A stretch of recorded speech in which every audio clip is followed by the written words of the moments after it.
que bom que você está aqui comigo neste momento importantíssimo que nós vamos dar início à disciplina de Legislação Social e Trabalhista. Eu sou a professora Natália Branco e é um enorme prazer estar aqui junto com você. Vamos conhecer algumas questões referentes à legislação trabalhista, a contextos que se referem à relação entre empregado e empregador, que são sujeitos dessa relação. A nossa teleaula ela está cheia de novidades, principalmente no tocante à reforma trabalhista. Você já deve ter ouvido falar a respeito da reforma trabalhista, que chegou para mudar alguns aspectos da CLT, aproximadamente 100 pontos da CLT.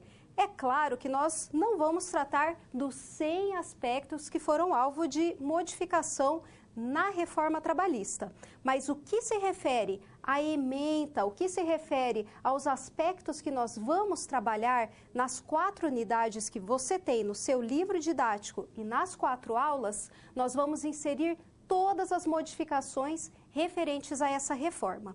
Bem, em falar em modificações, eu gostaria de chamar a sua atenção para a Câmara de Documentos. Na Câmara de Documentos, eu coloquei aqui o livro didático que vocês estão acompanhando, Legislação Social e Trabalhista. Bem, neste livro, nós temos aqui as 4 unidades que nós vamos trabalhar, essas 4 unidades aqui na aula. Mas como a reforma trabalhista ela é muito recente, ela entrou em vigor em novembro de 2017, o nosso livro está em produção. Então, qual foi o cuidado que nós tomamos para que você fique atualizado, além das aulas, né, que nós vamos conversar sobre as modificações? Eu preparei um material de apoio para você, que eu vou colocar de novo na Câmara de Documentos para você identificar esse material. Acredito que você esteja com o material em mãos. Esse material de apoio, vocês vão receber 4 arquivos, cada arquivo se referindo a uma unidade do livro de vocês. Nesse material, eu pontuei quais são os aspectos que precisam dessa leitura cuidadosa, dessa leitura complementar no livro didático de vocês. Então, nesta aula, está destacado o contrato intermitente, o contrato em regime de teletrabalho e o grupo econômico. Nas demais aulas, nós teremos novos aspectos referentes à reforma trabalhista. Então, quando você for ler o seu livro didático, se preparar para a aula, é importante que você esteja com esse material de apoio. Assim, você já vai se preparando para a leitura e reforça todos esses aspectos aqui durante a aula. Agora, vamos falar um pouquinho da nossa aula, né? Eu já gostaria de fazer alguma menção ao resumo, né? Bem, eu gostaria de avisar aquele que vai fazer a comunicação conosco via Skype, que acesse freitas3.tutel. Então, já deixo aí avisado, caso você precise fazer a comunicação conosco via Skype, utilize esse veículo, né, de informação que nós acabamos aí de deixar destacado. Vamos ao resumo da nossa aula. Acompanhe comigo. Nesta aula de hoje, nós vamos abordar os fundamentos jurídicos que estruturam o direito social do trabalho, suas fontes, princípios e direitos reguladores da relação de trabalho. Já aproveito para fazer um convite ao estudo. Como vocês sabem, a economia e a geração de riquezas está atrelada à produção e consumo de bens e serviços. Como base da estrutura econômica, encontra-se o trabalhador, gerando os produtos e serviços em troca de uma grande quantia em dinheiro que lhe possibilita acessar bens de consumo. Toda remuneração deve ser compatível à força empreendida, mas nem sempre foi assim.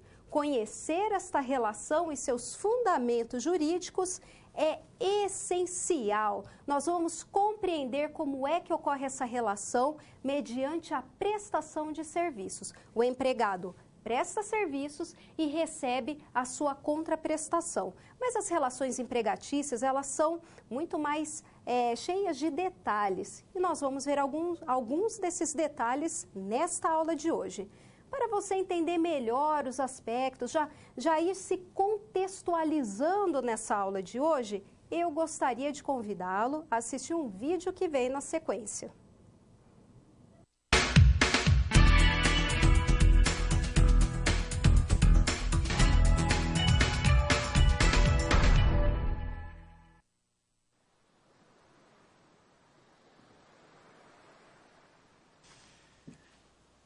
Ai, que vida boa, longe da correria do meu escritório, ouvindo sons da natureza, muita tranquilidade. Mas pensando bem, eu só posso estar aqui curtindo minhas férias por ter conseguido juntar um dinheirinho enquanto trabalhava nos últimos 12 meses, né? Por mais que às vezes a gente se canse, trabalhar é essencial, até para poder curtir aqui como eu estou fazendo agora. Afinal, a gente só tem direito a férias quando trabalha. Aliás, esse é só um dos vários direitos trabalhistas. Todos eles foram conquistas árduas do trabalhador após muita luta. Se não fossem esses direitos, eu nem estaria onde eu estou. Por isso que tal falarmos um pouco sobre legislação social e trabalhista. Nenhum empregador pode deixar de cumprir com os direitos do trabalho.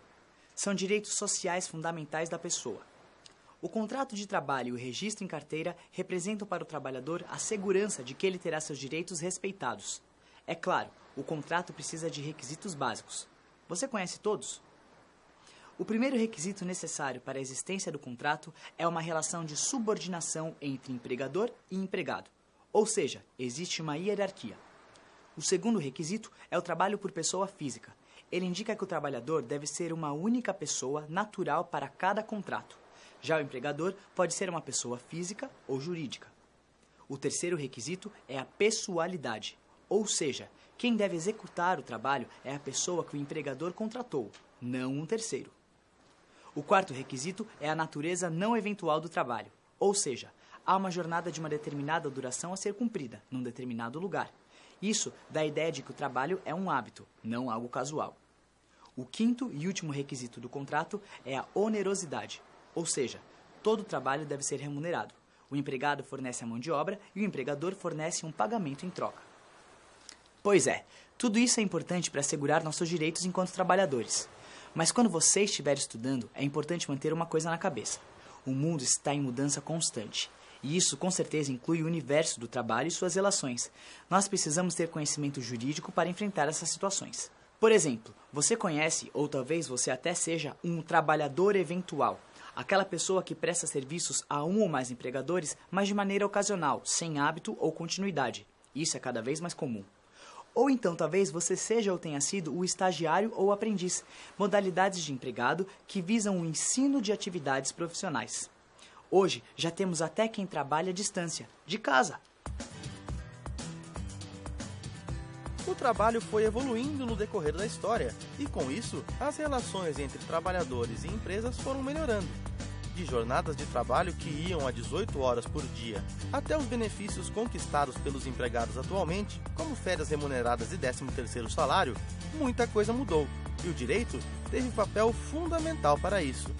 O avanço tecnológico faz com que a vida dos funcionários siga mudando e os direitos dos trabalhadores tendem a acompanhar essa evolução. Acordar cedo, se arrumar e enfrentar um longo trajeto para ir até o escritório. Essa é a rotina de milhares de trabalhadores. Mas você já pensou se pudesse ir até a sala da sua casa e já começasse a adiantar os projetos? Isso facilitaria a vida de muita gente.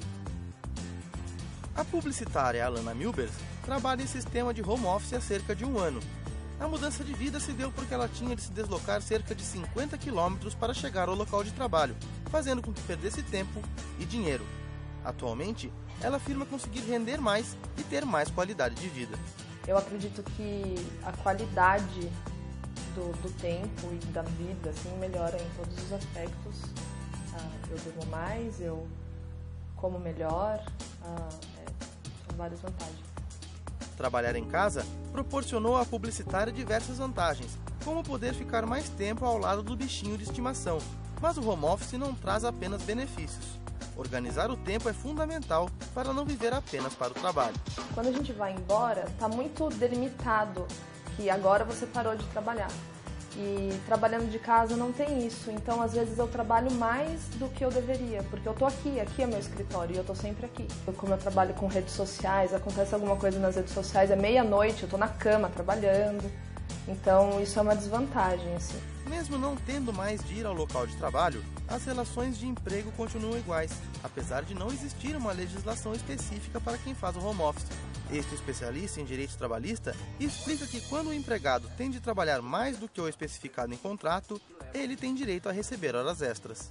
Hoje, com o avanço da tecnologia, que é justamente o que tornou viável a existência do home office e do teletrabalho, né, esta mesma tecnologia dá ferramentas para o empregador de acompanhar o início da jornada, o término, o intervalo, os reportes que são feitos pelo trabalhador. Então se aplicam as regras normais quanto à jornada de trabalho. Ou seja, sempre que houver a extrapolação da jornada normal de trabalho, são devidas horas extras, pagas ou compensadas. Contudo, trabalhar em casa faz com que os funcionários deixem de possuir alguns direitos, como por exemplo o auxílio-refeição. O especialista explica que algumas verbas trabalhistas sofrem influência dependendo das condições do trabalho, não caracterizando uma perda de benefício. Se o colaborador trabalha em casa, ele não tem o dispêndio de sair de casa para fazer a sua refeição. Então, se existe uma situação que não precisa ser compensada, que não precisa ser indenizada, em tese, nem sempre vai ser devido esse benefício. Corte de gastos, melhor qualidade de vida e mais tempo em casa. O home office traz benefícios tanto para o trabalhador quanto para as empresas. Basta conhecer os direitos e a melhor maneira de se organizar. Enfim, há diversos outros tipos de contrato de trabalho e outros que ainda irão surgir. Viu só como eles evoluem e estão em mutação o tempo todo? Por isso, saber os princípios básicos da legislação trabalhista brasileira é essencial para o seu futuro profissional. Nessa unidade, você vai conhecer os fundamentos jurídicos das relações trabalhistas e previdenciárias. Vai também identificar os princípios que estruturam o direito social do trabalho e se inteirar do conceito de empregado, suas modalidades e flexões. É isso aí. A legislação social e trabalhista é algo que está no nosso cotidiano, sendo você um empregado ou um empregador, em qualquer uma das modalidades que você vai ver nessa unidade. Mas calma. Para te auxiliar no desenvolvimento de todas as competências, você vai contar com a ajuda da nossa SR e das SPs derivadas dela. Os direitos trabalhistas foram conquistados ao longo dos anos com muita luta, porém, ainda há muitos problemas ligados ao trabalho em nosso país.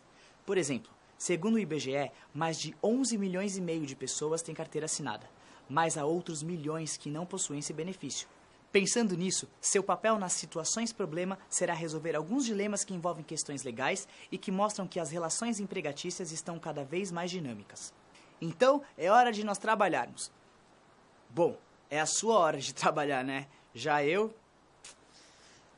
vou curtir um pouco o resto das minhas férias.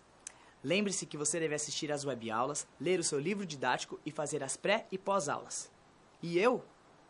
Bom, eu vou aproveitar o meu direito trabalhista de férias e curtir aqui um pouquinho mais. Até a próxima!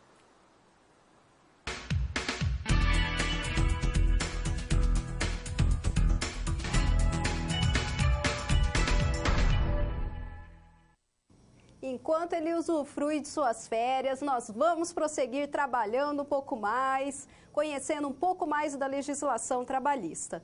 Bem, gostaria de destacar nesse momento os conhecimentos prévios, ou seja, você precisa chegar aqui com uma leitura prévia, já conhecendo esses elementos, para que você acompanhe a nossa aula com mais tranquilidade. Como, por exemplo, saber que todo empregado tem direito a um contrato de trabalho. Também saber que existem leis que regulam as relações empregatícias e distinguir empregador de empregado, distinguir juridicamente.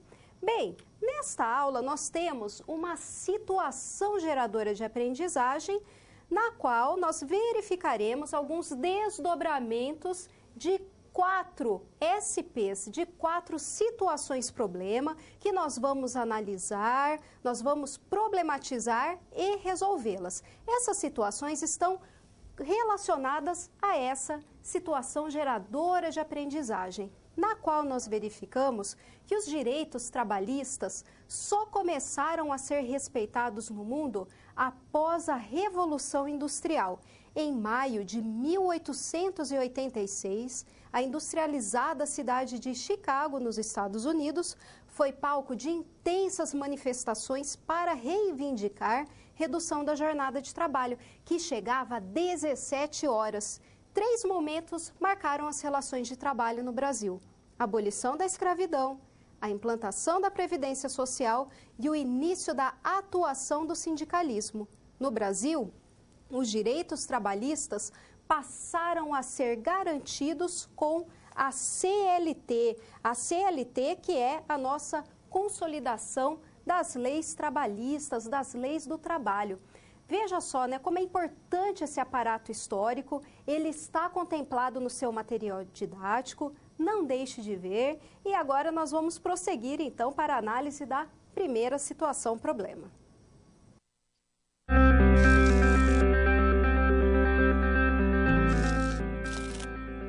Olá, tudo bem? Espero que esteja gostando dessa aula. Como você pode perceber, é muito importante estudar o conteúdo da pré-aula no ambiente virtual antes de conhecer e resolver as situações-problema. Vamos lá? As etapas para compreender e resolver as SPs são simples e facilitam os seus estudos. Primeiro, é necessário conhecer e interpretar os detalhes da situação-problema, entender onde se passa a situação, quais agentes estão envolvidos e quais recursos estão disponíveis. Depois, é a hora de problematizar a situação apresentada.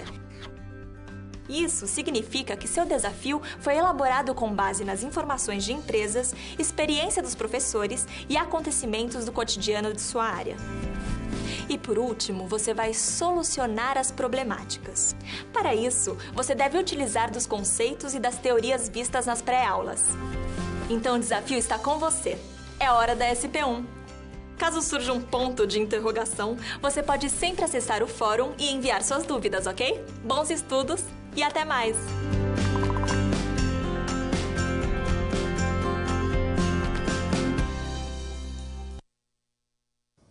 Nesta SP1, nessa primeira situação-problema, eu tenho certeza que você já vai identificar algumas situações que você passou ou, no mínimo, conhece alguém que já passou por isso, porque, infelizmente, é algo muito comum. Nós vamos fazer a análise da SP agora. Preste atenção, olha que interessante. Bianca é a nossa personagem. Ela já trabalhou em diversas empresas, mas em nenhuma delas teve contrato de trabalho formalizado com o respectivo registro em carteira de trabalho. A alegação é a mesma de sempre. Apesar de inteligente, esforçada, Bianca não tem qualificação profissional clara e definida. Bianca não possui FGTS, nunca recebeu 1/3 de férias ou mesmo 13º salário no final do ano, ou qualquer outra gratificação ou parcela salarial a mais. Será que essa situação é legal? A grande pergunta é a seguinte: será que o fato de Bianca não ter um contrato de trabalho formalizado, não ter registro em carteira de trabalho, exime o seu empregador de pagar todas essas verbas? O que é que, afinal de contas, configura um contrato de trabalho? Para responder essa questão, nós precisamos buscar nas fontes do direito do trabalho. As fontes, né, é o local que a gente vai extrair informações referentes à matéria trabalhista. Veja só que a Constituição Federal é uma importantíssima fonte. Mas, professora, a Constituição Federal não trata de direito constitucional? É verdade, mas a Constituição Federal, ela abarca outras matérias também que têm fundamentos constitucionais. Os direitos do trabalho são direitos sociais de segunda dimensão. Por isso que, se você for consultar a Constituição Federal lá no artigo 7º, 6º e 7º, você vai verificar a presença de uma série de direitos trabalhistas que estão consagrados lá na Constituição Federal e que a CLT, que é a principal legislação de matéria trabalhista, que abarca toda a matéria trabalhista, ela incorporou também os elementos da Constituição Federal, né? Até porque no Brasil nós temos uma relação hierárquica das normas, na qual a Constituição Federal sempre está no topo dessa hierarquia. Significa que todas as leis, não interessa de que natureza, todas as sentenças, atos, instruções normativas devem ser compatíveis com a Constituição Federal, sob pena de serem consideradas inconstitucionais. Então, veja que todo ordenamento jurídico deve estar em sincronia com a Constituição Federal. Nós temos leis que tratam de matéria trabalhista que não necessariamente estão na CLT. São leis esparsas que muitas vezes nós precisamos consultar, assim como as sentenças, os acórdãos que são prolatados lá nos tribunais, a jurisprudência, que são decisões reiteradas sobre o mesmo assunto, entre outras. Então, veja que fazendo essa consulta, nós chegamos lá na CLT no conceito de empregado. E conceituar empregado nesse momento é essencial, porque se nós compreendermos o conceito de empregado, nós conseguimos compreender o contrato de trabalho, como é que uma relação empregatícia é estabelecida. Então, se você estiver distraído agora, para tudo, para de conversar com o colega, presta atenção em mim, porque se você tiver dificuldade, perder esse detalhe agora, fica difícil de entender a dinâmica da legislação trabalhista. Veja que esse momento é crucial. Vamos voltar ao slide, que eu gostaria de destrinchar com você um conceito importante, que é, primeiramente, o conceito de trabalho. Porque emprego e trabalho, do ponto de vista jurídico, são elementos diferentes. Veja só que quando eu falo em trabalho, eu estou me referindo a qualquer forma de prestação de serviço de uma pessoa física, de uma pessoa natural, para outra pessoa. Seja essa pessoa, essa outra pessoa, que seria, né, aquele que está contratando o trabalho, jurídica ou física, mas sempre aquele que vai prestar o trabalho é pessoa natural. Essa pessoa natural, ele presta serviços de qualquer forma. Quando nós conceituamos trabalho, nós não nos preocupamos com detalhes. Trabalho é configurado quando alguém coloca à disposição de outrem a sua força de trabalho. Agora veja que trabalho é um conceito extremamente amplo. Toda vez que você tiver essa situação, você tem trabalho, até mesmo trabalho escravo, né? Eu uso esse exemplo, que é um exemplo forte, chocante, porque é um indivíduo colocando a sua força de serviço em favor de outro, né? E nós não estamos definindo. Agora, quando eu falo emprego, aí muda completamente. Emprego é uma espécie de trabalho, porque a pessoa também está colocando a sua força à disposição de outrem. Mas veja que para configurar emprego, eu preciso fazer uma análise muito mais delicada, muito mais cuidadosa. Porque uma vez que eu tiver identificado que tem uma relação de emprego, eu tão logo vou perceber que a CLT, que é esse apanhado da legislação trabalhista, que é a nossa consolidação, é a CLT que vai incidir sobre essa relação. As regras serão seletistas e são regras que nós veremos aqui ao longo dessa disciplina. Voltando ao slide, nós vamos numa fonte importantíssima do direito do trabalho, que é a CLT, que define quem é o empregado. E a partir da definição de empregado, eu consigo identificar o que é uma relação de emprego. Então, veja que relação de emprego é uma espécie, o emprego é uma espécie de trabalho, mas tem alguns requisitos. Veja só. Considera-se empregado aquele que está envolvido numa relação de emprego. Toda pessoa física também vai ser pessoa física. Olha aqui o bonequinho, né? Pessoa natural. Que prestar serviços de natureza não eventual a empregador, e esse empregador pode ser pessoa natural ou jurídica, sob a dependência deste, mediante salário. E todos esses elementos devem estar presentes de maneira cumulativa. Não é só um elemento ou outro, mas de maneira cumulativa. Eu destaquei aqui nesses quadros coloridos esses elementos que configuram uma relação empregatícia para que você consiga identificá-la de uma maneira mais clara. Então veja só, se é aquela prestação de serviços de pessoa natural para pessoa natural também, ou jurídica, nós já verificamos então que sempre quem vai prestar esse trabalho, esse emprego, que é uma espécie de trabalho, é a pessoa natural. Mas ela vai prestar com caráter de pessoalidade. O que vem a ser o trabalho prestado com pessoalidade? Significa que eu realizei um acordo com o meu empregador e ele tem a expectativa de que sempre eu compareça para o exercício daquela função. Eu não posso, de maneira alguma, numa manhã fria, chuvosa, sabe aquela manhã que a gente não quer sair de casa? Eu não posso mandar outra pessoa no meu lugar, um representante para cumprir a minha função, porque a relação de emprego ela é pessoal, ela é firmada com aquele empregado. Um outro elemento importante é que essa relação ocorre de maneira não eventual, ou seja, de maneira constante.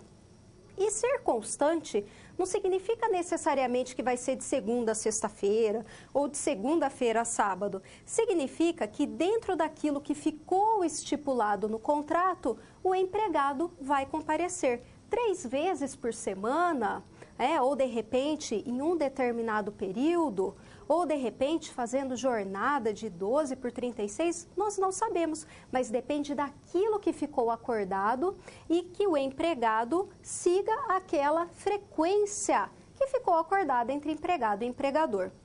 Outro elemento, nós vamos destacar agora a subordinação.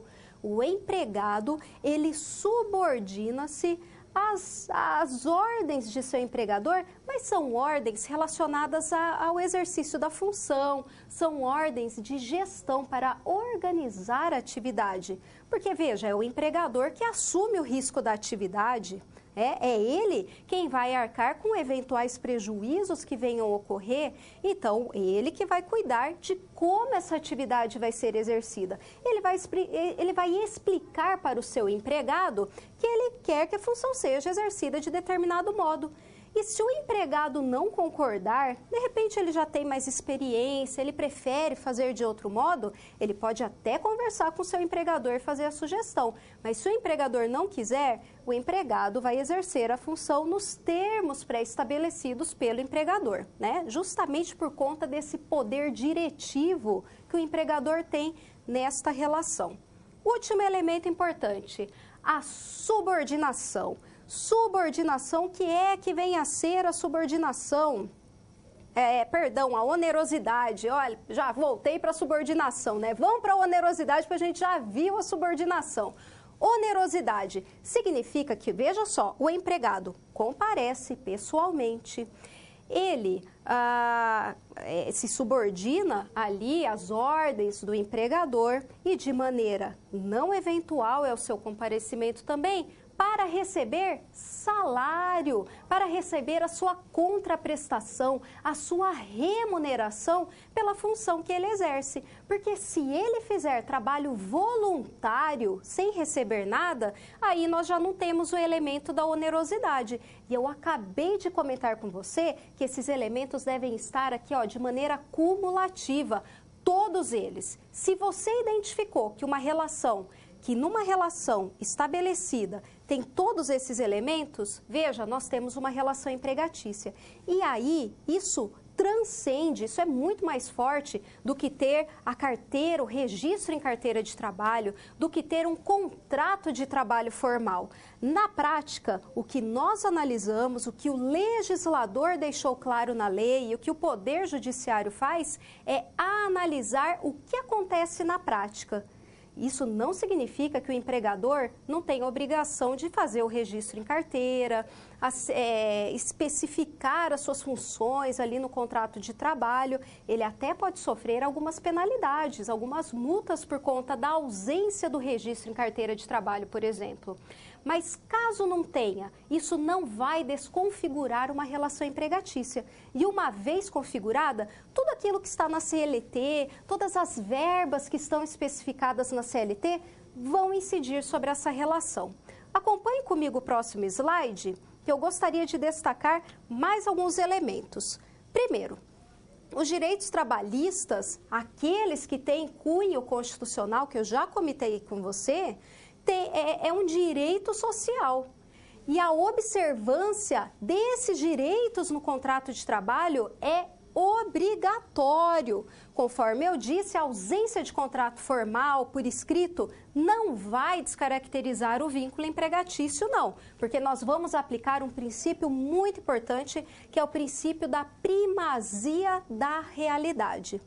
A reforma trabalhista, que foi incluída aqui com a Lei 13.467/2017, ela trouxe também no artigo 611A e 611B um rol de direitos que podem ser negociados e um rol de direito que não podem ser negociados, eles são irrenunciáveis.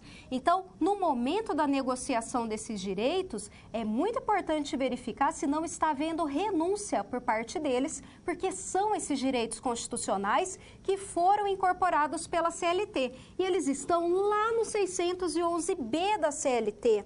Então, não deixe de fazer essa leitura. Deixei aqui alguns exemplos como férias, 13º, FGTS, gratificações legais. São todos direitos que a Bianca, nossa personagem aí, não está recebendo, né? A legislação trabalhista, por meio da reforma, também incluiu essa discussão do negociado e do legislado. O que isso significa? Nós temos as leis, que é o legislado, é aquilo que está na CLT, e temos também uma margem maior, uma flexibilização maior em relação à negociação entre as partes, seja negociações individuais ou por meio do sindicato. Então, veja que a reforma possibilitou uma flexibilização das normas trabalhistas por meio das negociações, mas eu quero destacar aqui que os artigos 611, principalmente 611A, ele já identifica a matéria que não pode ser reduzida ou suprimida nem mesmo por meio de negociação, que são essas matérias de cunho constitucional. Não tem como ter a supressão. Inclusive, por conta disso, existe uma discussão muito grande, Será que a reforma trabalhista desregulamentou a legislação? Então, veja que se nós fizermos essa análise de que dentro de matéria trabalhista, aquelas de cunho constitucional, nós não temos a possibilidade de reduzir ou de até mesmo banir esses direitos, existe um núcleo rígido, existe uma proteção em relação a esses direitos, Então, desregulamentar, nós não podemos afirmar que desregulamentou. Nós ainda temos normas regulamentando, inclusive essas que trazem um impeditivo para as negociações. O que nós podemos afirmar é que houve uma flexibilização, dando às partes maior possibilidade de flexibilizar ou não. É claro que muitos doutrinadores colocam isso em discussão. Até que ponto o empregado tem um poder de negociação junto ao empregador, Mas do ponto de vista técnico, podemos afirmar então, por conta desse núcleo rígido, por conta desse núcleo protetivo de direitos sociais, direitos constitucionais, existe um limite também. Não é tudo que pode ser negociado, não. Certo? Vamos resolver a CSP? Vamos então passar para a resolução, porque no caso da Bianca, nós precisamos averiguar na prática se aqueles elementos caracterizadores do contrato de trabalho, da relação empregatícia, estão presentes. No caso de Bianca, se configurados os elementos caracterizadores da relação, ela poderá sim reclamar seus direitos trabalhistas nos termos da lei. Direitos esses que são irrenunciáveis nos termos do artigo 611b da CLT. Veja só que você já resolveu comigo a primeira situação-problema e nós vamos prosseguir agora para a análise da segunda situação-problema.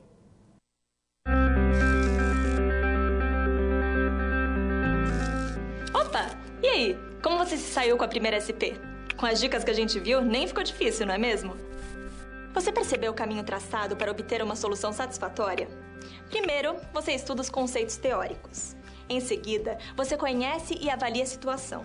E só então, você tem conhecimento suficiente para se empenhar em resolver a situação-problema. Entendeu por que é importante fazer uso de todos os recursos do material didático antes de iniciar as SPs? No ambiente virtual, você encontra textos, web-aulas e vídeos para enriquecer os seus estudos. Vamos para mais um desafio? Boa sorte na SP2 e até mais!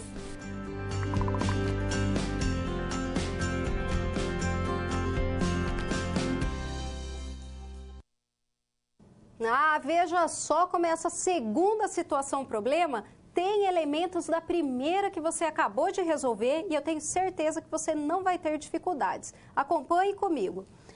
Imagine uma diarista que realiza trabalho de faxina em lugares diferentes, seja em residência familiar ou em escritório comercial. Seus contratos geralmente são verbais. Sendo assim, será que são válidos? Eu tenho certeza que você já tem um palpite forte dessa primeira parte. Agora veja a segunda parte aqui com a novidade. E se a faxineira trabalhasse em um local cuja a atividade fim, a atividade principal fosse ilegal? Haveria aqui vínculo empregatício? Será que essa empregada teria direitos em razão de seu trabalho? Veja só. Para nós resolvermos essa situação, nós vamos procurar informações em outra fonte do direito. Daí nós vamos procurar no direito civil. É claro que o direito civil, ele trata de matéria civil, mas a CLT esclarece que em relação aos temas que a CLT for omissa, que a CLT não abordar, nós vamos procurar informações lá no Código Civil. Então veja que há uma correlação, o direito é muito dinâmico, várias áreas se relacionam ali no mesmo momento, então nós precisamos ficar atentos, né? Para resolver essa questão, nós vamos lá no Código Civil, no artigo 104. O artigo 104 do Código Civil esclarece que os contratos possuem requisitos para serem válidos. E o Código destaca que para ser válido um contrato, seja ele um contrato de natureza civil, e aqui nós vamos usar para um contrato trabalhista também, o agente ele tem que ser capaz. Agente capaz. Vamos transpor essa discussão aqui para a área trabalhista. Então veja que o empregado ele tem que ser capaz. A capacidade ela pode ser de direito, aquela que o indivíduo tem para adquirir e também contrair obrigações, e a capacidade de fato, que é aquela voltada à prática de todos os atos da vida civil. Nós sabemos que o agente capaz, o empregado capaz de realizar esses atos da vida civil, ele tem a partir de 18 anos.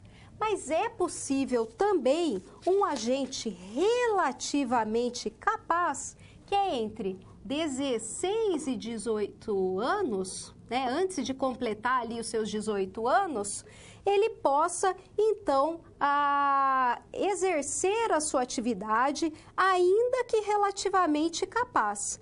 Agora, é possível que menos de 16 anos o empregado preste serviços? É possível sim, tá? Então, a partir dos 14 anos, é possível sim, desde que na condição de aprendiz, né? Precisa ser necessariamente.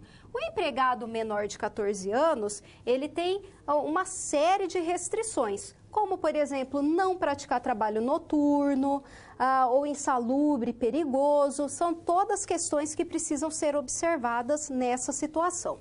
Agora, o objeto do contrato, ele tem que ser lícito. Ou seja, ele não pode ser contrário aos bons costumes, ele não pode ser contrário à lei em hipótese alguma. O objeto do contrato tem que ser lícito. Então, vamos imaginar aqui, né, a seguinte situação, que essa empregada que presta serviços, e vamos supor que é no ramo ali da faxina, da limpeza, conforme nós vimos na SP, ela foi contratada para limpar uma cena de um crime. Veja, isso não é contrário aos bons costumes, isso não é contrário à lei? É claro que sim. Se nós analisarmos esse contrato, o objeto dele não é lícito de maneira alguma. Prosseguindo para o último requisito do contrato. Ele também, a forma desse contrato deve ser prescrita em lei. Ou seja, esse contrato deve seguir as formas exigidas em lei. Na área civil, nós temos contratos que devem ser obrigatoriamente registrados em cartório para ter validade. Na área trabalhista, não. Na área trabalhista, nós vamos aplicar esta regra aqui. A regra de que o contrato individual de trabalho poderá ser acordado de maneira tácita, ou seja, um contrato de trabalho ele já é válido se ele for combinado tacitamente. O que é tacitamente? É aquela situação que não houve um acordo formal, ninguém conversou muito bem sobre isso, mas o empregado foi, começou a trabalhar, começou a receber por isso e continuou. Então, veja, muito difícil isso acontecer hoje em dia, né? As pessoas estão cada vez mais cuidadosas, mas pode ser que venha acontecer. Já vai configurar o contrato de trabalho. Ou aquele contrato que é firmado de maneira expressa, de maneira escrita, né? De maneira combinada, com documentação, né? Também o contrato que é firmado verbalmente. Só houve um combinado, uma conversa entre empregado e empregador. Não tem documento, não tem carteira de trabalho, não tem contrato de trabalho, mas ele foi combinado de maneira verbal. Ou até mesmo por escrito, melhor ainda. Os contratos podem ser por prazo determinado, com um termo final, ou indeterminado, ou para prestação até mesmo de trabalho intermitente, que é uma modalidade nova. Então, veja que é muito ampla a forma que está prescrita na CLT lá no artigo 443. Lá no artigo 443, nós temos a forma que o contrato de trabalho pode ser acordado, e assim ele vai valer. Agora, nesses contratos de trabalho, nós verificamos em algum momento aquele trabalho que é ilícito mesmo. Mas existem situações que o trabalho ele é tão somente proibido e tem diferença. Porque quando nós identificamos um trabalho que é ilícito, que é contrário à lei, contrário aos bons costumes, esse contrato ele vai ser nulo, nulo de pleno direito. Veja, a empregada foi contratada para limpar uma cena de um crime, né? E ela faz isso até com frequência, né? Vamos supor ali, né?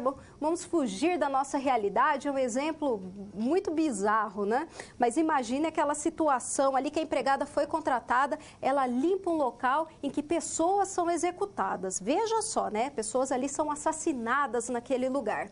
Veja, ela sabe disso. Isso é contrário à lei, né? Qualquer pessoa ali já vai desconfiar que tem alguma coisa errada. Não adianta essa empregada entrar com uma ação judicial lá na Justiça do Trabalho falando que ela não recebeu férias, 13º, né? Primeiro que ela é muito corajosa, né, de fazer isso. Agora, ainda mais essa relação aí que foi estabelecida, né? Mas se ela fizer, a Justiça vai analisar e não vai considerar esse contrato, porque um dos requisitos de validade do contrato é a licitude. Não tem jeito. Diferente de outra espécie do contrato, que é o contrato proibido. Vamos imaginar, um empregador que contratou ali uma criança, 12 anos, né? E a criança foi, compareceu, cumpriu ali o seu trabalho, colocou a sua força à disposição. Então, nesse caso, a título indenizatório, essa criança que foi contratada de maneira irregular, ela pode sim reclamar os seus direitos e receber a título de indenização. Imagine só, eu comentei com você que o menor de 18 anos não pode cumprir jornada noturna. E no nosso caso hipotético, esse menor de 14 anos cumpriu. Cumpriu jornada noturna, ele vai fazer jus aos adicionais noturnos. Se assim não fosse, nós legitimaríamos uma atitude que não é protetiva em relação ao menor, né? Porque o empregador ele poderia falar, olha, vou colocar menores para cumprir ali o trabalho noturno, porque daí ele não vai receber mesmo, porque o contrato é irregular. No caso do contrato irregular, não é assim que funciona, não. Ele vai pagar todas as verbas, todos os reflexos também, mas esse contrato não vai continuar, ele não pode persistir desse jeito, porque ele está ocorrendo de maneira irregular, certo? Vamos prosseguir para o próximo slide, porque eu quero falar um pouco sobre o prazo do contrato de trabalho. Quando nós estávamos lendo o 443, eu disse que o contrato pode ser por prazo determinado ou indeterminado. Indeterminado é a regra geral, é o que nós vamos aplicar. Todo contrato, nós partimos do pressuposto que ele não tem termo final. Ele vai começar para durar, né? Ele vai começar ali, nós não vamos pensar num término desse contrato de trabalho.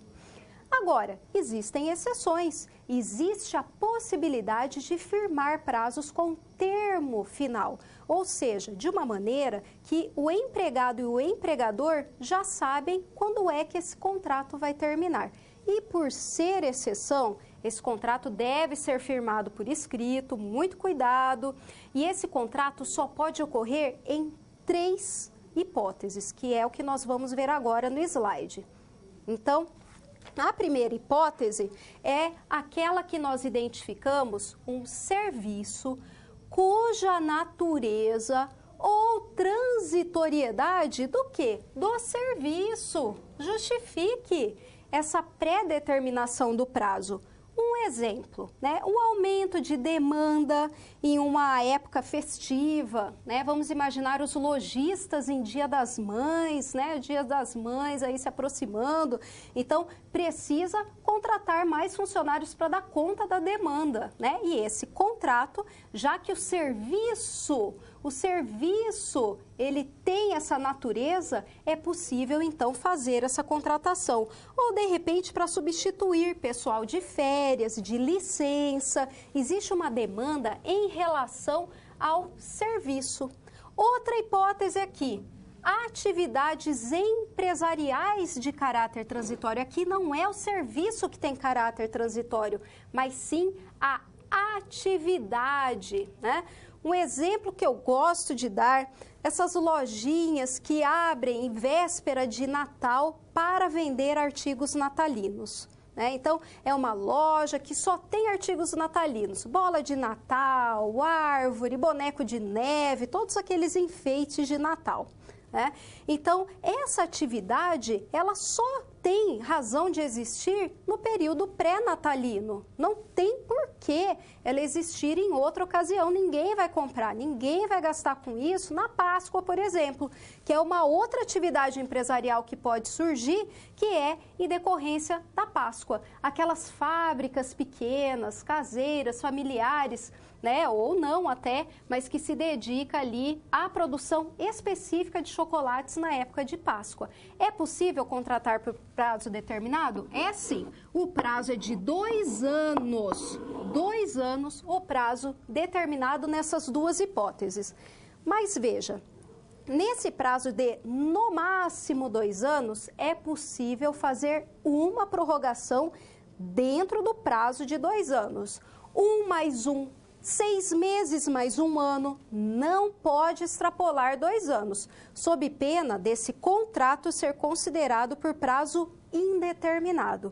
E na prática, qual é a vantagem disso, né? Na prática, como o empregado já sabe que esse contrato vai encerrar, ele já sabe disso, ele já foi informado a respeito do término desse contrato. Como ele já tem essa informação, ele não recebe aviso prévio, ele já está comunicado previamente, né? Então, ele não recebe aviso prévio, ele não recebe as guias referentes ao seguro-desemprego e também a multa do FGTS. Então, veja que tudo isso recai sobre um contrato por prazo determinado que foi cumprido corretamente. Outra possibilidade é o contrato de experiência, que é aquele contrato famoso, importante, para que o empregado conheça a função, né? E que para o empregador conheça também o empregado, como é que é o desempenho dele, será que ele vai se sair bem, né? Esse contrato tem vigência de, no máximo, 90 dias. Pode prorrogar? É o mesmo esquema que nós vimos do contrato por prazo determinado de 2 anos. Pode prorrogar, mas dentro desse espaço de 90 dias. 30 mais 30, 30 mais 15, 15 mais 15, mas não pode passar de 90, tá? Voltando ao slide, eu quero destacar também uma nova modalidade que surgiu, que é o contrato intermitente. O contrato intermitente, ele não tem termo final, né? É uma outra modalidade aqui. Mas veja que ele tem uma característica tão interessante, tão diferenciada, que ele nem existia antes da reforma trabalhista. Ele surgiu agora com a reforma. Nesse contrato intermitente, nós temos uma prestação de serviço que é alternada. Ela tem as características da relação, ela tem subordinação, mas ela é prestada com alternância de períodos de atividade e inatividade. O empregado, ele é contratado, ele coloca a sua força à disposição do empregador e, às vezes, ele é contratado e não tem trabalho para ele naquele momento. Ele fica inativo, ele fica na expectativa. O empregador chamou, ele comparece, presta serviços. Mas, de repente, já prestou, já terminou ali o serviço, ele fica inativo de novo. A lei permitiu que esse empregado tivesse vários contratos intermitentes ao mesmo tempo, né? É muito complicado ali ficar na expectativa de trabalhar, até porque esse empregado só vai receber aos dias referentes ao trabalho que ele prestou. Enquanto ele estiver inativo, ele não recebe absolutamente nada. Novidade com a reforma também. No próximo slide, vamos prosseguir, nós resolvemos a nossa SP. Vamos resolver que agora você já sabe, né? Agora você já está por dentro. De acordo com os artigos 442 e 443 da CLT, o contrato individual de trabalho pode sim ser firmado na forma verbal, inclusive tácita. Então, o contrato da empregada é perfeitamente válido, né? Essa empregada que nós estamos analisando, ela é uma faxineira e ela realizou um acordo verbal. Então, nós podemos afirmar que seu contrato atende à forma prescrita em lei. Ele é válido. Agora, se a faxineira trabalha em um local cuja atividade fim seja ilegal, e aqui eu vou acrescentar mais um detalhe, muito cuidado, e caso ela saiba, caso ela tenha conhecimento desta ilegalidade, entende-se, há um entendimento majoritário por parte dos tribunais que não haverá vínculo empregatício. Não adianta ela requerer vínculo. Agora, se essa faxineira não tinha a menor ideia, não era nada que dava para ela desconfiar, né? O caso ali vai ser averiguado na prática. Se ela tinha conhecimento da ilicitude desse contrato, da ilicitude do objeto, não vai fazer jus a receber os direitos trabalhistas. Agora, se ela não tinha a menor ideia que o trabalho era ilícito, que ela estava colaborando, aí ela pode até sim vir a receber esses direitos. Resolvemos a SP de número 2, vamos agora para a próxima SP.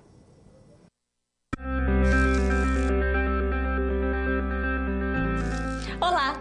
Agora que você já solucionou 2 das SPs, muitas das teorias vistas na pré-aula fazem mais sentido, não é mesmo?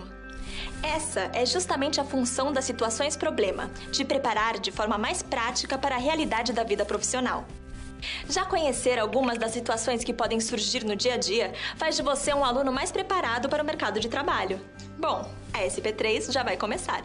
Se ficar com dúvida em algo, pode entrar no fórum e enviar sua pergunta, ok? Até mais!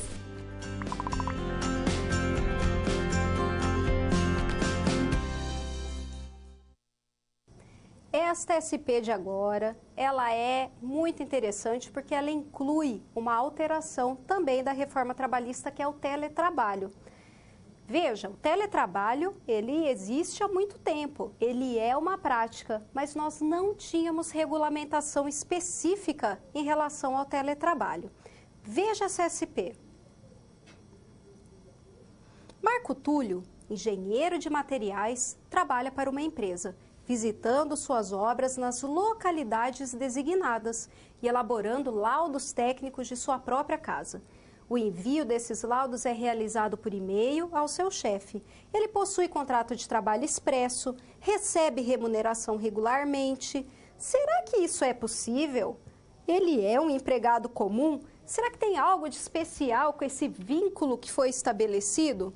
Vamos ao artigo 75B, que é um artigo novo na CLT, que expressa o seguinte, que teletrabalho é a prestação de serviços que ocorre preponderantemente, não é somente, é preponderantemente, a maioria das vezes, fora das dependências do empregador. Aqui está falando que é na casa do empregado necessariamente? Não.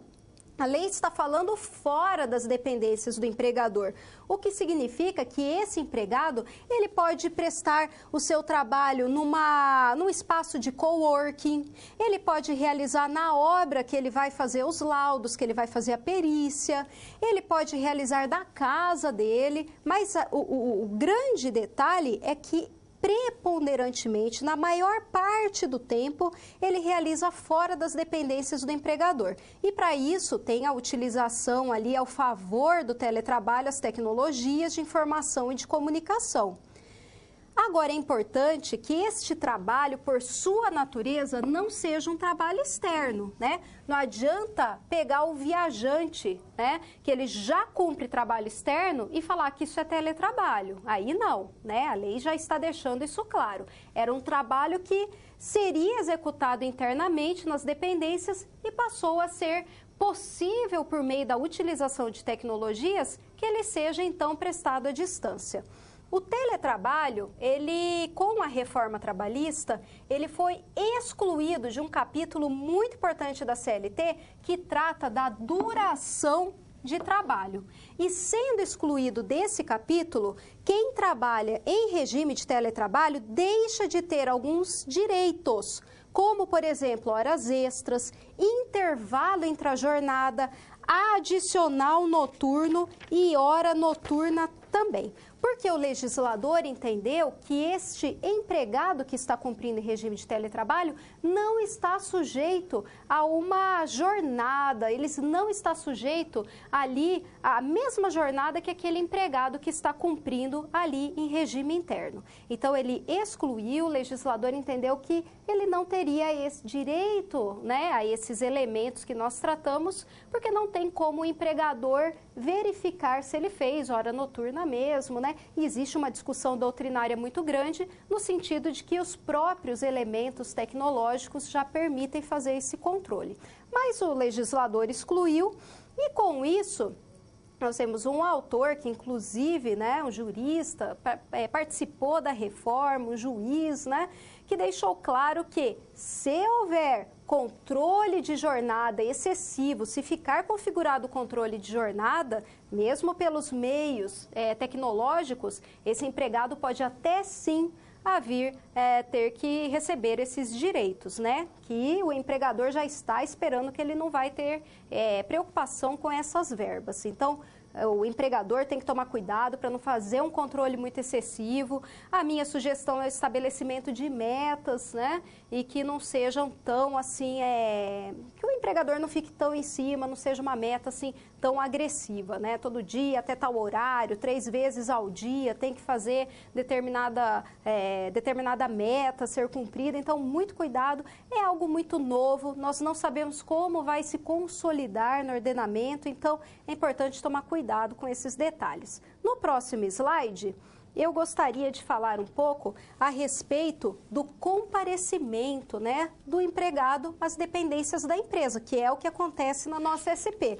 Veja, esse empregado, ele comparece às dependências da empresa para realizar atividades específicas, mas ele cumpre o seu serviço preponderantemente fora. Então, veja que isso não descaracteriza o teletrabalho. Aquele empregado que trabalha em teletrabalho, mas vai uma vez por semana na empresa a participar de reuniões, não vai descaracterizar, porque a lei deixa claro que é o trabalho preponderantemente, não totalmente fora da empresa, né?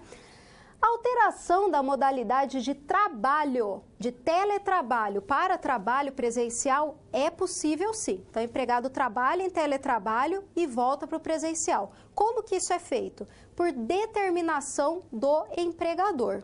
A única coisa que é necessário que ele faça um aditivo contratual constando esses detalhes, porque o contrato de teletrabalho, ele deve ser, tem que tomar um cuidado, o empregador precisa firmá-lo por escrito, especificando a atividade, que é teletrabalho. Então, se mudar, precisa de aditivo contratual.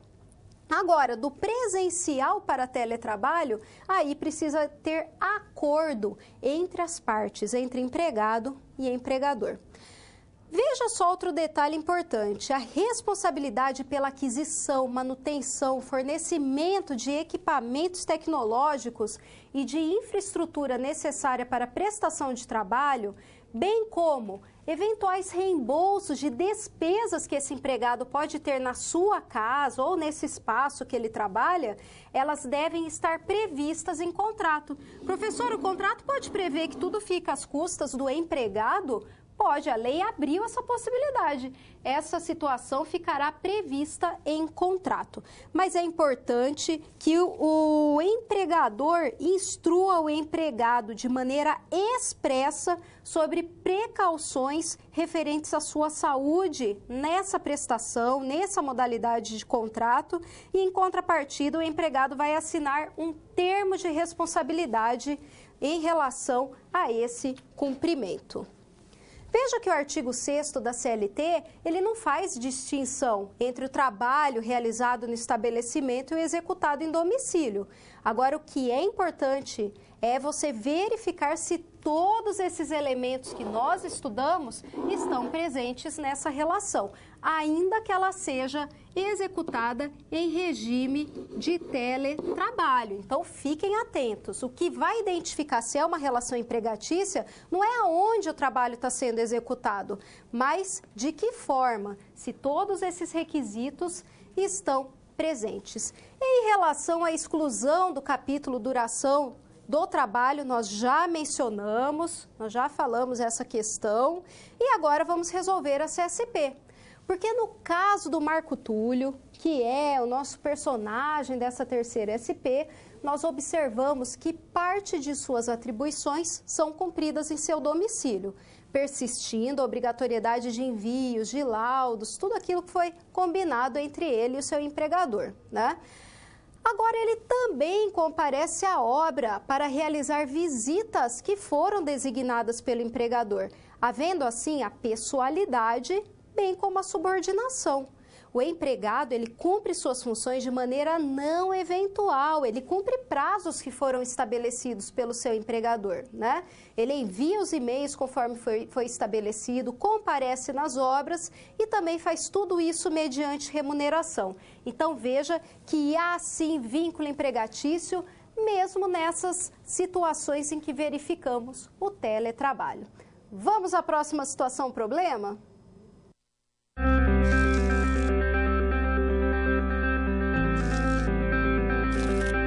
O trabalho de um bom profissional é a soma de conhecimento e experiência. O conhecimento você obtém estudando a pré-aula, tirando dúvidas no fórum, acessando as webaulas, ou seja, fazendo bom uso dos materiais oferecidos aqui no ambiente virtual. Já para ter experiência antes mesmo de ir para o mercado de trabalho, você precisa se empenhar na resolução das SPs. Lembre-se, quanto mais você se dedicar, analisando com atenção, fazendo anotações na hora de levantar hipóteses, procurando diferentes soluções até obter a melhor, mais preparado você estará para desempenhar sua profissão. Você já resolveu 3 desafios, mas ainda falta esse P4. Se dedique, hein?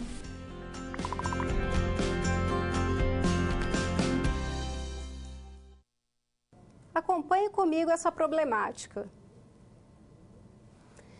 Imagine um conglomerado de empresas nacionais e multinacionais, ou mesmo com sistema gerencial administrativo difuso. Imagine que você trabalha num determinado local, mas a sede fica em outra cidade. Imagine que em cada unidade, cada parte tem um empregador diferente. Estaríamos falando da mesma empresa? Seria isso um conglomerado, um grupo, um consórcio? Do que é que nós estamos falando? Para responder, vamos ao conceito de empregador, lá no artigo 2º da CLT, que considera o empregador a empresa individual ou coletiva, que assumindo os riscos da atividade econômica, admite, assalaria e também dirige a prestação pessoal de serviços. Embora o legislador tenha utilizado essa expressão empresa, não se confunda, a pessoa natural também pode ser empregadora. O parágrafo 1º do artigo 2º, ele estabelece alguns empregadores por equiparação. O que significa? Que profissionais liberais, instituições beneficentes, associações recreativas sem fins lucrativos, elas podem sim ser consideradas como empregadores, desde que admitam empregados com todos aqueles elementos que nós já vimos. Nós temos aqui uma alteração desse conceito de empregador com a reforma trabalhista no que se refere ao grupo econômico. Veja que sempre que uma ou mais empresas, tendo embora cada uma delas personalidade jurídica própria, estiverem sob a direção, controle, administração de outra, ou ainda quando mesmo guardando cada uma sua autonomia, integrem grupo econômico, serão responsáveis solidariamente, juntinhas ali, pelas obrigações decorrentes da relação de emprego. Já vou traduzir esse artigo junto com o parágrafo 3º, que esclarece o que não caracteriza grupo econômico. A simples identidade entre sócios, porque para configurar grupo econômico é importante demonstrar o interesse integrado, a efetiva comunhão de interesses e atuação conjunta das empresas integrantes. Parágrafo 2º e 3º tem sim uma redação um pouquinho complicada e eu vou traduzir isso para você. Nós vamos conversar de maneira mais informal a partir do esquema que eu deixei no slide. Veja só como é que nós vamos configurar o grupo econômico a partir da reforma trabalhista. Nós temos 2 espécies de grupo econômico, que é o grupo econômico vertical ou grupo econômico horizontal. Aqui no exemplo, essas 2 espécies, né?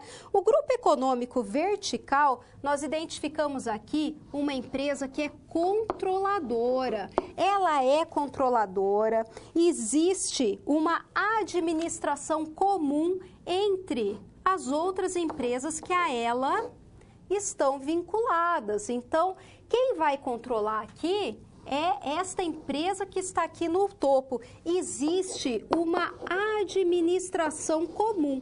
Quando nós identificarmos isso, que sempre ocorre no grupo econômico vertical, a responsabilidade entre os integrantes é solidária. Então, se alguém entrar com uma ação trabalhista nesta empresa que faz parte de todo esse grupo vertical, as demais podem sim responder, pagar as verbas, pagar aquilo que ficar determinado numa ação. Todas elas vão responder nesse processo. Agora, o grupo econômico horizontal, se ele for horizontal mesmo de fato, não houver nenhum tipo de situação que tente esconder a natureza desse grupo, nós temos aqui, por exemplo, a empresa A, que aqui a empresa A e a B fizeram uma sociedade, a A e a B e a C aqui. Mas nessas empresas, nós não verificamos o interesse integrado, a efetiva comunhão de interesses, porque a administração, ela ocorre de maneira separada. É simplesmente uma sociedade que foi estabelecida, mas não há uma administração conjunta em comum.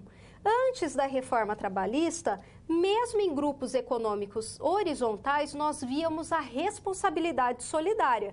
Agora, não mais. Então, vamos imaginar que um empregado ingressou com uma ação aqui, as demais não vão responder. Quem vai responder é essa empresa aqui, né? Não vai atingir o patrimônio das demais, né? Porque não existe um interesse integrado entre as empresas. Agora, é importante que seja exatamente isso, né?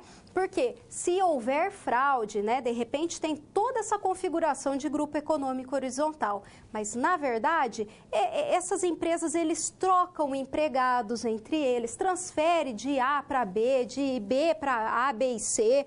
Então muito cuidado, porque isso pode configurar sim um interesse em comum e pode sim, de repente, ficar ali destacada uma responsabilidade solidária. Então, muito cuidado, tem que ser horizontal mesmo para não designar essa responsabilidade solidária que antes existia nos grupos nos grupos horizontais, nos grupos econômicos horizontais e agora com o advento da reforma não é mais assim. Vamos resolver essa SP? As empresas integrantes, se de fato configurarem um grupo econômico, aquela que há interesse em comum, elas vão ser responsáveis solidariamente pelas obrigações decorrentes das relações de emprego. Todavia, com a inserção do parágrafo 3º do artigo 2º da CLT, é muito importante fazer uma análise para averiguar alguns requisitos essenciais para fins de configuração dessa solidariedade no grupo econômico, pois para isso é essencial que haja demonstração do interesse integrado e efetiva comunhão de interesse e atuação conjunta das empresas integrantes. Se não houver, pode sim ser um grupo econômico, mas sem a atribuição da responsabilidade solidária. Então, é necessário analisar ali o caso a caso. O que era diferente antes da reforma, porque independente de ser horizontal, vertical, ter comunhão integrada, todos ali seriam responsabilizados, certo? Nós vamos prosseguir agora com uma nova situação referente ainda sobre esse conceito de empregador.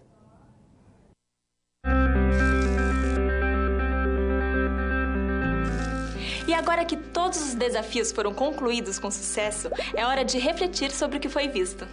O objetivo das SPs é ampliar o seu conhecimento e te ensinar a como utilizar na sua realidade profissional os conceitos vistos aqui.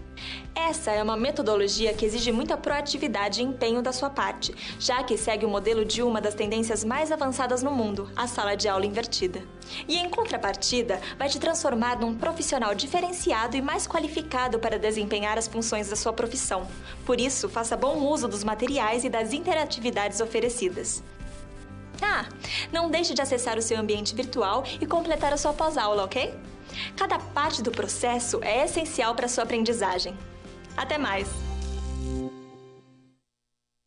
Pense comigo uma nova situação. Vamos ao slide. É possível que uma organização não governamental, aquelas que não têm fins lucrativos, como, por exemplo, as destinadas à proteção e cuidado de animais abandonados. É possível que essa organização seja empregadora? E seus voluntários podem ser considerados como empregados? Veja só, nós vimos que as organizações, né, que não têm fins lucrativos, elas são equiparadas sim a empregador. O que é que vai definir se ela é uma empregadora dentro de uma relação? A análise daqueles elementos. O empregado está comparecendo a essa ONG de maneira pessoal, de maneira onerosa, de maneira não eventual e com subordinação? Fechou. estabeleceu-se ali uma relação empregatícia. Mas, professor, é uma ONG, não tem fins lucrativos. Mas vai ser equiparada a empregador, porque ali ficou firmada a relação empregatícia. Mas, professora, não tem contrato de trabalho, não tem carteira assinada, mas você já viu, junto comigo, que nesse caso ele vai ser equiparado e o que vale mesmo é a prática. Se esses elementos ali estão, pronto, já tem uma relação empregatícia. Agora, em relação aos voluntários, aí é diferente. Pessoal, voluntário não recebe remuneração, o trabalho não é oneroso. Aí já tem um elemento faltante e não configura, né? Então, muito cuidado, vai ter que ser analisado na prática. Eu deixei aqui uma decisão, né, para que você analise depois e veja, né, o entendimento em sede de recurso ordinário dessa situação, está aí no material de vocês, no próximo slide. Acompanhe aqui comigo, né, o reconhecimento do vínculo de emprego com uma associação sem fins lucrativos. Olha, um recurso ordinário lá no TRT da primeira região. Ela foi confirmada a relação de emprego entre as partes, uma vez que estejam presentes os requisitos do artigo 2º e 3º da CLT, que são os requisitos que você estudou hoje aqui comigo. Vamos abrir um momento para perguntas. Você tem dúvidas? Gostaria de fazer alguma colocação, gostaria de contribuir, gostaria de perguntar alguma coisa que de repente ficou confusa, ficou obscura? Então mande agora, urgente, que eu volto dentro de alguns segundos para responder algumas questões.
This day, baby.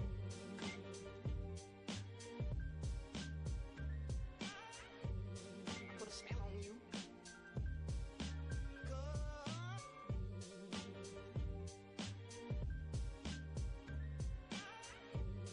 Put a spell on you.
Nós temos algumas perguntas. Eu agradeço demais a participação de todos vocês. Selecionei algumas das questões, algumas têm o mesmo teor, então respondendo uma delas eu imagino que eu já respondo as dúvidas dos demais. Eu vou começar pelo trabalho intermitente. Teve uma pergunta a respeito do trabalho intermitente, acho importante nós falarmos sobre ele, porque ele é uma modalidade nova, né? O trabalho intermitente, ele não existia antes, né? Nós não tínhamos trabalho intermitente antes, ele foi inaugurado com a reforma trabalhista e ele, inclusive, é chamado de contrato zero.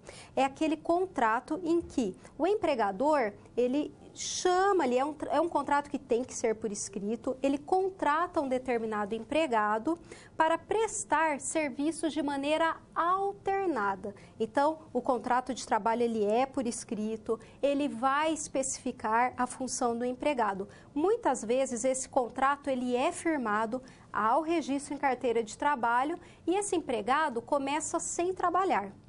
Ele simplesmente fica à disposição para momentos de demandas naquela determinada empresa que ele foi contratado. Então, veja que é por isso que a doutrina chama de contrato zero. A pessoa é contratada e já fica ali no zero. Então, quando houver esses períodos de demandas, o empregado ele pode ser convocado pelo empregador para prestar aquele serviço que eles combinaram. E aí esse empregado comparece, presta os serviços, ganha proporcionalmente aos dias trabalhados, todas as verbas trabalhistas vão ser referentes tão somente aos dias trabalhados e também as previdenciárias.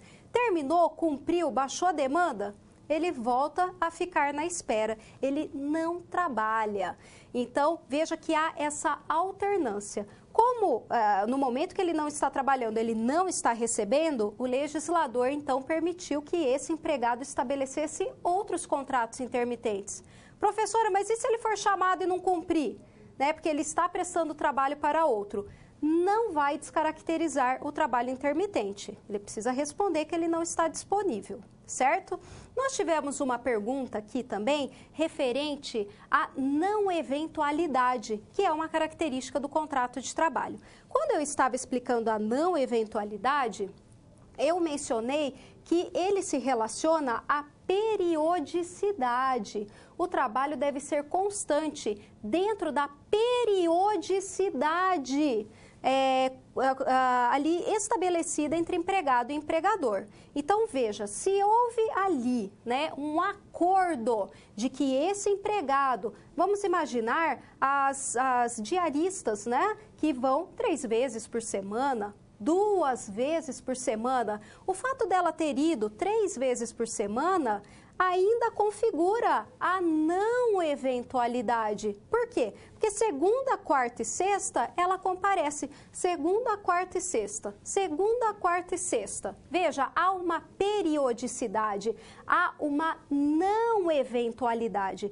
O que eu quis dizer é que não significa que aquela pessoa tem que ir absolutamente todos os dias para o trabalho para o trabalho ser não eventual. Ela vai comparecer dentro daquilo que ficou estabelecido. Eu dei o exemplo de 1 vez por semana, Uma vez por semana, existe um entendimento majoritário que não configuraria, mas também existem decisões isoladas no sentido que já configuraria sim. Então, precisamos tomar cuidado, embora a corrente majoritária entenda que 1 vez não vai configurar. Quem entende que configura, o entendimento no sentido que 1 vez por semana configura, é justamente nesse sentido que eu disse agora, Que esse empregado, ele, 1 vez por semana, toda quarta, por 20 anos, toda quarta-feira a faxineira comparece ali, toda quarta-feira. Como que você vai dizer que isso é que há uma eventualidade? Não há eventualidade, Sob o entendimento dessa corrente. Então é importante que você saiba o que vai caracterizar a não eventualidade, o comparecimento pontual de acordo com aquilo que foi determinado. Foi isso. Tem outra pergunta aqui que eu vou responder rapidamente aqui. Revendedores de produtos, como exemplo, Natura, têm direito de requerer vínculo empregatício? Esses revendedores, eles costumam exercer função de maneira autônoma, né? Então, não há ali aquela relação de constância, não há exatamente a subordinação. Se você fizer uma análise ali na prática, está faltando alguns requisitos.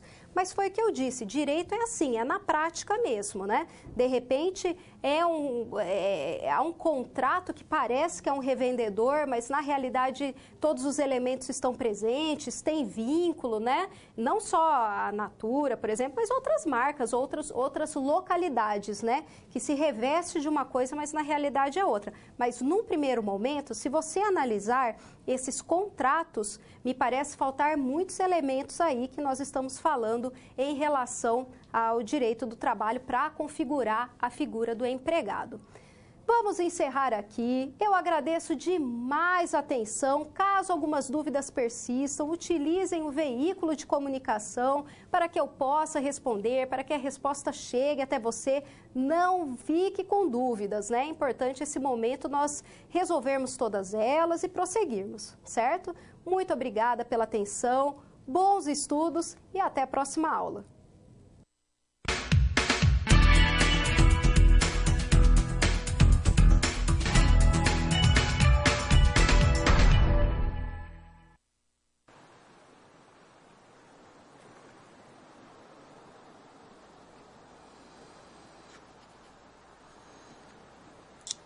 Ai, ai, quase na hora de ir embora. Mas tudo bem, eu volto em breve. Ou talvez eu vá pra fazenda no ano que vem, ou então talvez curtir as montanhas, quem sabe. Bom, mas isso é assunto pra outra hora. Mas é que minhas férias estão no fim. E sabe o que também tá acabando? Essa unidade. Lembra quando a gente se conheceu? Eu disse que a legislação social e trabalhista era o que me permitia estar aqui. Afinal, as férias fazem parte dos direitos que muitos trabalhadores lutaram tanto pra conquistar. Mas chega de falar de mim. Vamos ver o que a gente aprendeu até aqui. Nosso objetivo foi conhecer os fundamentos jurídicos das relações trabalhistas e previdenciárias. Para isso, identificamos os princípios legais que estruturam o direito social do trabalho, suas fontes, conceitos e instrumentos regulatórios. Também conhecemos o que caracteriza um empregado, quais são as modalidades e flexões desse conceito, assim como os requisitos jurídicos de cada uma. Nos aprofundamos, por exemplo, em conceitos como o empregado eleito diretor, o empregado em domicílio, o aprendiz, o trabalhador avulso, o estagiário, o trabalhador autônomo e o eventual. É isso aí! Deu para refrescar a memória? Bom, deixa eu dar uma refrescada aqui também. Ah, delícia! Então, voltando, você se lembra do que eu pedi para manter em mente? Eu disse que como o mundo está em constante mudança, assim também acontece com as relações de trabalho. E que por isso, nós como operadores do direito, devemos conhecer a legislação social e trabalhista e usá-la como base para as nossas ações. Até por isso, foi importante contar com a SR e as SPs dessa unidade. Eu acho que é bom recordar o que cada uma delas abordou. Você viu que no Brasil existe uma vasta parcela da população que não conta com registro em carteira. Essa é apenas uma das dificuldades pelas quais os trabalhadores passam em nosso país. Nas situações problema, encaramos algumas delas de frente. A primeira SP nos trouxe o caso da Bianca, uma profissional com anos de carreira e diversas empresas no currículo. No entanto, ela nunca teve um contrato de trabalho formalizado. Por isso, deixou de ter benefícios como fundo de garantia e 13º. Seu papel foi compreender que, mesmo que não exista contrato formal, houve, nesse caso, a relação de trabalho. Nada justifica a negligência de qualquer direito. Na segunda SP, nós falamos de uma diarista que faz trabalhos de faxina em lugares diferentes. Ela atua em ambientes familiares e escritórios comerciais. Porém, em todos eles, o único contrato que ela possui é verbal. Ok, nós já sabemos que esses contratos são válidos. Mas, para prová-los, você deve se lembrar da presunção da boa-fé dos contratantes. E se ela fizesse faxina em locais de atividades ilícitas, como uma clínica de aborto, o contrato não existiria. Já na terceira SP, falamos sobre o Marco Túlio, um engenheiro de materiais. Ele visita obras de construção civil e a linha de produção dos materiais, mas a maior parte do trabalho ele faz de casa. Aos finais de semana, envia os laudos para seu chefe. Você constatou que ele não é um trabalhador autônomo, pois está subordinado a alguém. No caso, trata-se de um trabalhador em domicílio. É importante lembrar que as comunicações por e-mail, telefone e outros meios eletrônicos se equiparam a meios pessoais de comunicação quando o assunto é comando, controle e supervisão de trabalho. Por fim, na quarta SP, analisamos a situação de empregados de conglomerados de empresas. Muitas vezes, eles têm administração difusa, espalhada por várias partes do país, ou até do mundo. O essencial aqui é lembrar que, para cada contrato de trabalho individual, existe o empregado e o empregador. Para ser empregador, é preciso assumir o risco da atividade econômica, admitir, assalariar e dirigir a prestação do serviço. Portanto, mesmo sendo grupo empresarial, deve haver uma unidade de direção. Que caminhada legal, hein? Parece a trilha que eu fiz por aqui ontem. Mas olha, se você acha que acabou por aqui, pense melhor. É uma boa ideia aprofundar os estudos sobre a história das conquistas dos trabalhadores. Se hoje elas estão disponíveis para uma grande parcela da população, nem sempre foi assim. Conhecendo essa história, você se prepara melhor para lutar por esses direitos. É importante também que você se prepare para situações em que um contrato de trabalho infringe as normas da lei. Nesse caso, ele se torna nulo.